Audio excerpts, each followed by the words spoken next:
everybody, on this video I'm going to go over how to lay out your wall to install your wall cleat for your FlexRak system. First off, I'm going to go over some tools you're going to need. You're going to need a level and a way to cut the cleat, either a circular saw, just a metal or a wood blade on it.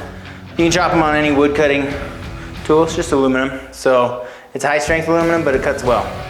You'll need a drill with a 3/16 drill bit and a driver with a number 2 Phillips tip on it, measuring tape, and a stud finder. It's helpful to have a square so that you can mark all of your cleat, cut them all the same length, and that makes things a little faster. What comes in the box is of course your panel, and along with that you'll get a jig, 2 of these jigs, just like this. As you can see, they help you space them on the wall. You put one, and then you can put various spacings on the wall that line up with your FlexRak system. So you'll also get a panel aligner, or as many of these as you could probably ever use on these. They'll be pre-drilled in the back of your panel, and these guys go on the back and they line them up so that they stay flush.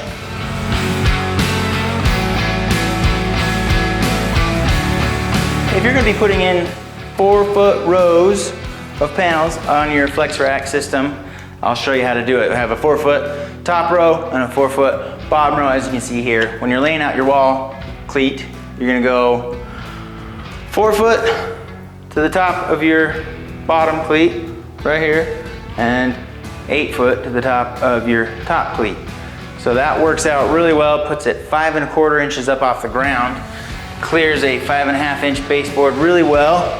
As you can see right here, 5 1/4 inches is from the top of your cleat to the top of your panel. So it makes it really easy to lay out your wall cleats.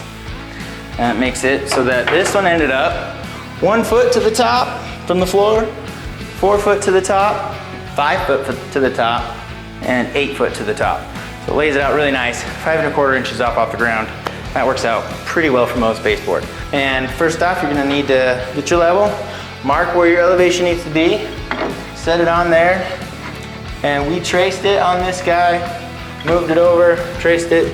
Once you get it traced or lined out, just take your stud finder and you start here and find the edge of your stud, and then you go back from the other way and it finds the edge. It lights up when it's on the edge. It lights up when it's over a stud, but it's nice to find where the edge is, where the other edge is, mark it in the middle. Once you get them all lined out, and you go, okay, that's where it's gonna be. And I went and I marked where all my studs line up with my cleat, where my cleat's going to be. On these, when it's facing up like this one, that one's going on your wall. It comes on the panel, looking down like so. So that way they'll drop into each other. I'm gonna show you how we've designed these, because we want you to be able to drill them as easy as possible. So on these guys, we've put in a V-groove right there. You can see my finger just tracking right into that V-groove. The reason we've put that is if you try to drill here, it kind of will wander on you. You see it just wandered down. But if you drop it into here, you can just drop it right into there, and it tracks right through, like that, right in the middle of your hole. That way your screw head is not going to be too close to the lip, and it works out really well. Then you just put that one, drop it in.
And I'll show you how this goes in. Once we've got all these hung up, you can start putting these on.